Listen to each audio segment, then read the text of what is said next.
What is the biggest mistake when people get ready for body contouring for summer? The biggest mistake I see is people thinking they can just come in, get the surgery, and then be totally recovered and ready for summer. I really think you need to give it some time, especially for some of the harder procedures to recover from. Another mistake I think people make is they find that liposuction, BodyTite liposuction, and tummy tuck are pretty much the same, and you can pick and choose from one of the three.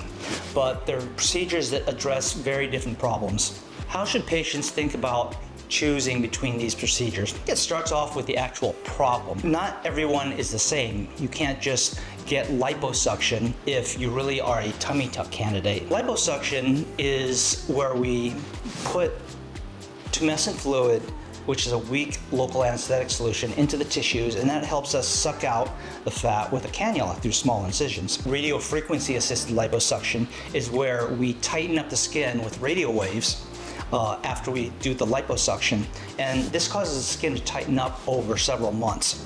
And this has been a revolution in liposuction, because usually I used to hesitate when people were over the age of 40, because I thought if I liposuctioned people who didn't have good skin tone, that they would have loose skin. And so I usually kind of discourage liposuction after a certain age. But with radiofrequency, I can extend the age groups in which I can do liposuction. Well, these are usually people who have good skin tone. They don't have that wrinkly, stretchy skin. They have excess fat that they just can't lose in specific areas. They may work out a lot and they just don't lose it in that area. And we can target this fat and tighten the skin. Why not just do liposuction if my skin tone is good? Well, I find most people want the best result that they can get.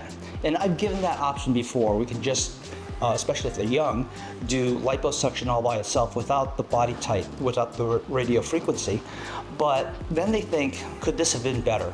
So more and more, I'm doing all my liposuction cases with the radiofrequency. What is the recovery time for BodyTite and liposuction? Well, I've actually had the surgery, so I can kind of speak to this firsthand.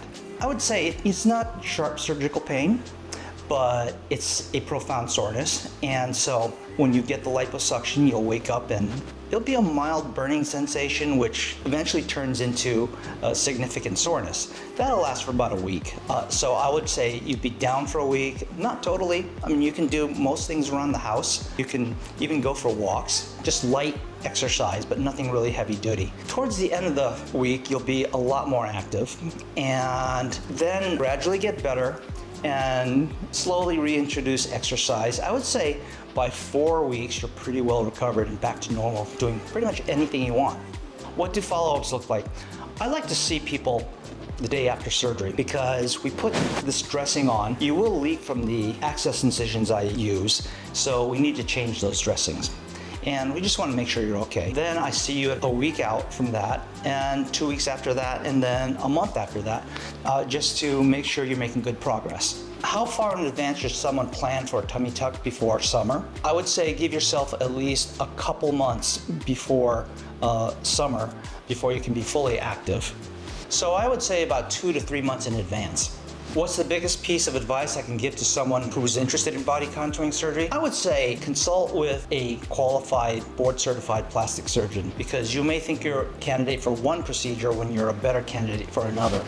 And someone who has a lot of experience in this can tell you which procedure is best for you. If you enjoyed today's video, please go ahead and like and subscribe.